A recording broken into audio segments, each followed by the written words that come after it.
Hi friends, అందరికీ నమస్కారం. Welcome to Sukriti's home. మనము ఉగాది రోజు నుండి శ్రీరామనవమి వరకు ఈ 9 రోజులు కూడా వసంత నవరాత్రులు జరుపుకుంటాము. అయితే ఉగాది రోజు పీఠం ఏర్పాటు చేసుకుని 9 రోజులు కూడా పూజ చేస్తారు.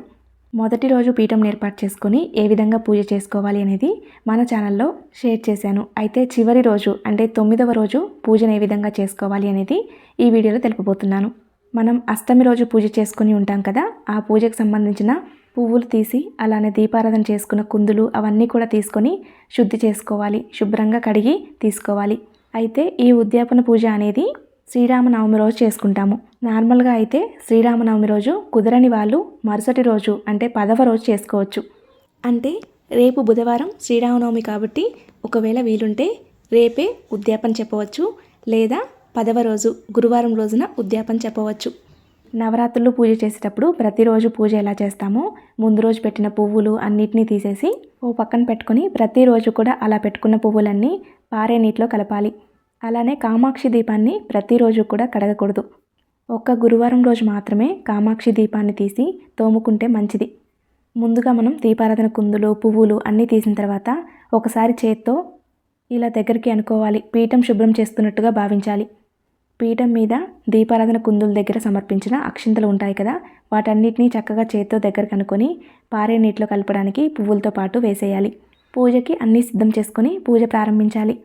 ఇలా నవరాత్రులు పీఠం ఏర్పాటు చేసుకొని పూజ చేసుకునేవారు శ్రీరామనవమి పూజని ప్రత్యేకంగా పీఠం ఏర్పాటు చేసుకోకుండా ఇక్కడే పూజ చేసుకోవచ్చు. ఉద్యాపన పూజ అంటే 9 రోజులు కూడా మనం ఇంట్లో అమ్మవారిని ఆహ్వానించి మన ఇంట్లో ఉంచుకొని 9వ రోజు ఆ అమ్మవారిని సంతోషంగా ఇంట్లో ఆడపిల్లని ఏ విధంగా అయితే పసుపు కుంకుమ పెట్టి పంపిస్తామో అలా పంపించాలి. చక్కగా దేవుడి ఫోటోలకి తాజా పువ్వులతో అలంకరించుకోవాలి.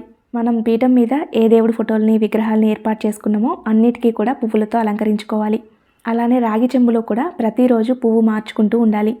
మనం నవరాత్రుల్లో ఉదయం సాయంకాలం 2 పూటలా కూడా పూజ చేస్తాము. అయితే ఉదయం పెట్టిన పువ్వులు సాయంకాలం ఉంచవచ్చు.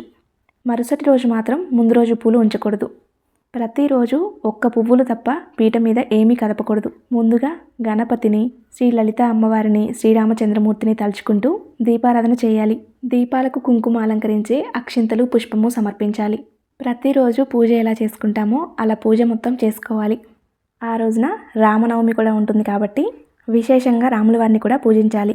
ఇలా పీఠం ఏర్పాటు చేసుకొని పూజించినట్లయితే ఇదే పీఠ మీద రాముల వారిని పూజించవచ్చు, లేదా నిత్య పూజలో కూడా రాముల వారిని పూజించవచ్చు. పూజించడం అంటే ఫోటో కానీ విగ్రహం కానీ ఏమీ లేకపోయినా సరే పీఠం ముందు కానీ లేదా మందిరం ముందు కానీ కూర్చొని చక్కగా రాముల వారికి సంబంధించినవన్నీ చదువుకుంటే రాముల వారిని పూజించినట్లే. నవరాత్రులు 9 రోజులు కూడా పీఠం ఏర్పాటు చేసుకొని పూజ చేయలేని వారు శ్రీరామనవమి రోజు పీఠం పెట్టుకొని ఎలా పూజించాలి అనేది లాస్ట్ వీడియోస్లో షేర్ చేశాను. మనం ఎప్పుడైతే పీఠం పెట్టుకొని ఇంట్లో పూజ మొదలు పెడతామో అప్పటి నుండి ఇంట్లో అంతా కూడా పాజిటివ్గా ఉంటుంది.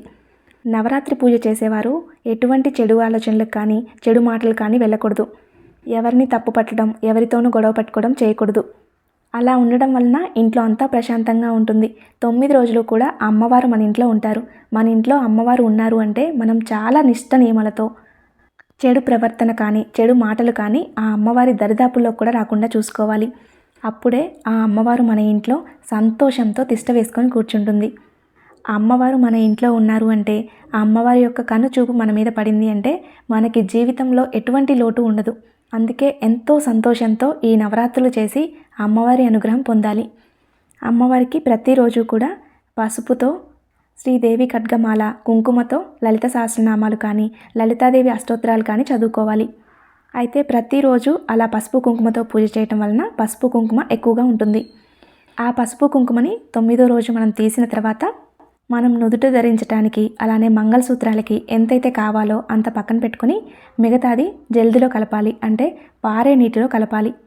అమ్మవారికి పూజించిన గాజులు ముత్తైదులకు తాంబూలంగా ఇవ్వాలి.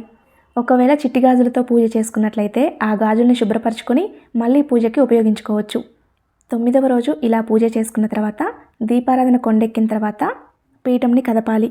అలానే అమ్మవారి ఫోటోని రాముల వారి ఫోటోని కూడా కదపాలి. ఫోటోలు కదిపేటప్పుడు కుడి నుంచి ఎడమకు కలుపుతూ చాలా సంతోషంతో అమ్మ ఈ 9 రోజులు నిన్ను పూజించుకున్నాము, నీ యొక్క అనుగ్రహం మాకు కల్పించు, మళ్ళీ నవరాత్రులకి నీ పూజ చేసుకునేంత శక్తిని మాకు ప్రసాదించు తల్లి అని సంతోషంగా మనసులో చెప్పుకోవాలి. నిజంగా నిష్ట నియమాలతో మనస్ఫూర్తిగా పూజ చేసినట్లయితే ఈ 9 రోజుల తర్వాత అమ్మవారి ఫోటో కదిపేటప్పుడు చాలా బాధగా అనిపిస్తుంది. పసుపుతో కుంకుమతో పూజించిన తర్వాత రాముల వారి అష్టోత్తర శతనామావళి, సహస్రనామము, అలా రాముల వారికి సంబంధించినవన్నీ చదువుకోండి. మీ వీలుని బట్టి ఏవైనా చదువుకోవచ్చు. అలానే శ్రీరామ రామ రామేతి అనే శ్లోకాన్ని తప్పకుండా చదువుకోండి. లేదా టీవీలో కానీ ఫోన్లో కానీ పెట్టుకొని వింటూ పూజ చేసుకోండి. పూజ చేసేటప్పుడు మన వీలుని బట్టి పువ్వులు కానీ అక్షింతలు కానీ సమర్పిస్తూ అవన్నీ కూడా చదువుకోవచ్చు. మనకి ఏవి అందుబాటులో లేకపోయినా అక్షింతలు అందుబాటులో ఉంటాయి. అక్షింతలు సమర్పిస్తూ అవన్నీ చదువుకోవచ్చు. ఇలా అన్నీ చదువుకున్న తర్వాత అమ్మవారికి తాంబూలం సమర్పించాలి. మన ఇంట్లో ఆడపిల్ల పండక్కి వచ్చినప్పుడు వెళ్ళేటప్పుడు ఎలాగైతే తాంబూలం పెట్టి చక్కగా సంతోషంగా ఎలాగైతే సాగనంపుతామో అలానే అమ్మవారిని కూడా మన ఇంటి ఆడపడుచులాగా భావించి సాగనంపాలి. చీర మీద 2 తమలపాకులు పెట్టి పసుపు కుంకుమ వక్క ఖర్జూరము గాజులు పువ్వులు పండ్లు ఇవన్నీ పెట్టి అమ్మవారికి నిండుగా తాంబూలం సమర్పించాలి. ఈ తాంబూలం మనం ఎవరైతే పూజ చేసుకుంటామో వారు స్వీకరించాలి. అలానే ఈ రోజున కనీసం ఒక్క ముత్తైదునైనా పిలిచి తాంబూలం సమర్పించాలి. మనం వారిని అమ్మవారిలాగా భావించి వారికి తాంబూలం సమర్పించి వారి నోటిని తీపి చేసి పంపించాలి. అప్పుడే అమ్మవారు సంతోషిస్తుంది. మనం ప్రత్యేకంగా అమ్మవారిని చూడలేము, కానీ ప్రతి ముత్తైదులో కూడా అమ్మవారిని చూడాలి. మేమైతే ఇప్పటికి కూడా మా ఇంటికి ఎవరు వచ్చినా సరే బొట్టు పెట్టి పంపిస్తాము. అటువంటి పద్ధతులు మా నాన్నమ్మ చేసేవాళ్ళు, మా అమ్మ ఫాలో అయ్యేవారు. అలానే మేము కూడా చేస్తున్నాము. అలానే అమ్మవారికి నైవేద్యంగా క్షీరాన్నము వడపప్పు పానకము సమర్పించాలి. ఆ రోజు రామనవమి కాబట్టి తప్పకుండా వడపప్పు పానకము సమర్పించాలి. అలానే 9వ రోజు తప్పకుండా కొబ్బరికాయ కొట్టాలి. ఈ 9 రోజులు కూడా వీలుంటే ప్రతిరోజు కూడా కొట్టాలి. ఒకవేళ వీలు లేకపోతే చివరి రోజు అంటే 9వ రోజు తప్పకుండా కొట్టాలి. అమ్మవారికి ఇలా నైవేద్యం సమర్పించి కర్పూర నీరాజనం సమర్పించాలి. పీఠం మీద పెట్టుకున్న పసుపు కుంకుమ అదే మాదిరిగా తీసుకువెళ్ళి మన పూజా మందిరంలో పెట్టుకొని పూజా మందిరం శుద్ధి చేసుకునే రోజు మనకి ధరించడానికి కావాలి అనుకుంటే ఉంచుకోవచ్చు. లేదంటే జల్దిలో కలపవచ్చు, అంటే పారే నీటిలో కలపవచ్చు. అలానే పీట మీద పెట్టుకున్న రాగి చెంబులోని నీటిని ఇల్లు మొత్తం చల్లుకోవాలి. అలానే మన మీద ఇంట్లో అందరి మీద చల్లుకోవాలి. అలా చేయటం వలన ఇంట్లో నెగిటివ్ ఎనర్జీ ఏమైనా ఉంటే మొత్తం పోతుంది. ఇంట్లో అంతా కూడా ప్రశాంతంగా ఉంటుంది. మిగిలిన నీటిని చెట్టు మొదట్లో పోయాలి. అవి కలశం నీటితో సమానము. అందుకే ఎక్కడ పడితే అక్కడ పోయకుండా చెట్టు మొదట్లో పోయాలి. చక్కగా శ్రీరామనవమి రోజు ఉదయాన్నే పూజ చేసుకొని అమ్మవారికి తాంబూలం సమర్పించి పీటను కదిపిన తర్వాత ఆ తాంబూలాన్ని మనం స్వీకరించి రాముల వారి పెళ్ళికి ఆ శారీ కట్టుకొని పువ్వులు పెట్టుకొని గాజులు వేసుకొని వెళ్ళండి. ఎంతో సంతోషంగా ఉంటుంది. మనం ఏం చేసినా అంత సంతోషం రాదు అనిపిస్తుంది. అలానే ముత్తైదులకు తాంబూలం ఇవ్వాలి అనుకుంటే ఉదయం పూజ తర్వాత ఇవ్వవచ్చు, లేదా సాయంకాలం సమయంలో ఇవ్వవచ్చు. అదేవిధంగా రామకోటి ప్రారంభించాలి అనుకునే వారికి శ్రీరామనవమి చాలా మంచి రోజు. ఆ రోజున ప్రారంభించి మన వీలుని బట్టి మరుసటి శ్రీరామనవమి రోజుకి లక్షనామాలు బుక్కు ఒక్కటన్నా రాస్తే చాలా మంచిది. శ్రీరామకోటి ఏ విధంగా రాయాలి, పాటించవలసిన నియమాలు అన్నిటి గురించి కూడా మన ఛానల్లో వీడియో చేశాను. వీడియో లింక్ కింద డిస్క్రిప్షన్లో ఇస్తాను. మీకు ఉపయోగపడుతుంది అనుకుంటే ఒకసారి చూడండి. తెలుసుకున్నారు కదండి, నవరాత్రుల్లో చివరి రోజు ఉద్యాపన పూజ ఏ విధంగా చేయాలి అనేది. ఈ వీడియో కానీ మీకు నచ్చినట్లయితే లైక్ చేయండి. మీ స్నేహితులకి బంధువులకి షేర్ చేయండి.